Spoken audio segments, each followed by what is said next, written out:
There has been much talk and speculation recently about the risks organisations and community groups face post-COVID-19 by involving what would be classed as mature volunteers, those aged 70 and over. Some organisations have even mooted that they are considering taking a national stance of no longer involving this age group as we transition to the new normal. While I totally understand the decision-making autonomy of individual volunteering involving groups, it would be remiss of us here at Tipperary Volunteer Centre if we were not to address the issue. For decades, the age 60 plus volunteer demographic has been the cornerstone of local volunteering. From charity shops to group water schemes and everything in between, as fit and able people, they have supported and shown unwavering commitment to the community and voluntary sector. The impact of their contribution is not only immeasurable but priceless. Their wealth of experience, common sense, dependability, selflessness and friendliness has enhanced every corner of Ireland. Older volunteers are a visual indicator of the inclusivity of your organisation.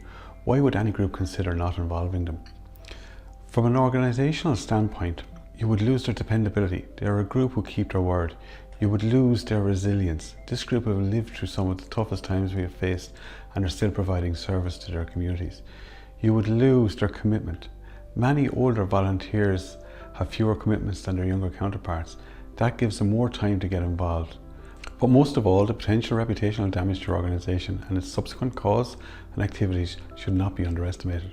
All this before we even consider the benefits of this group's involvement in your organisation brings to them individually, including improved mental health, a reduction in their feeling of social isolation, and the all-importance of being part of something while serving others. Prefacing this on the assumption that Ireland will be fully operational after Phase 4, the only reason why a person over 70 should not volunteer is that they make the conscious decision not to volunteer themselves. Covertly discriminating against this age bracket under the guise of we are protecting you and looking after your welfare is not good enough. This age demographic are adults, mature, experienced adults at that, and it should be their choice. Consider the following. Volunteer A is a 72-year-old and has been part of your organisation for the past 3 years. They are following all the required HSE and cocooning guidelines, feel fit and well, and are eager to get back to the volunteer role they love. Volunteer B is in his early 20s, has seen that you are looking for volunteers and has applied for your organisation. He has no track record with you, has only very loosely followed the HSE guidelines, does not feel threatened by the virus, and has had close contact with a lot of his friends, who in turn had close contacts with a lot of theirs. Who represents the greatest risk to you, your volunteers and your organisations? That said, if someone over 70 feels confident and well enough to restart volunteering and has committed to adhering to all the guidelines your organisation puts in place, they should not be excluded. Your organisation has more to lose than just your volunteer base. This age group has arguably borne a non-proportional burden over the past 3 months. Are we going to be the ones who deprive them further, rewarding their sacrifices by telling them their services are no longer required at our organisations? Some semblance of normal life is returning to most of us. We need to cascade that normality to the older members of our communities. Let's not forget that the once viewed normal saw these volunteers as valuable assets. Our new normal needs them even more. It's time for us to lead by the example and the values that these, our older volunteers, have lived their lives by.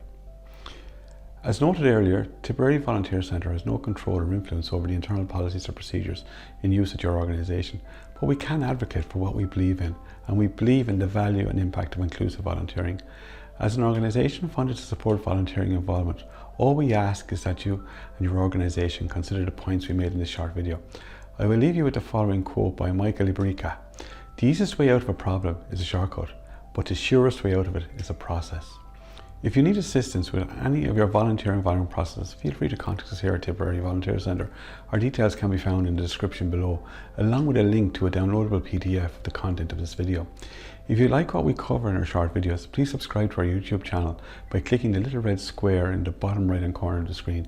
Click the bell if you would like to get notification of when we release new content. Thank you and take care.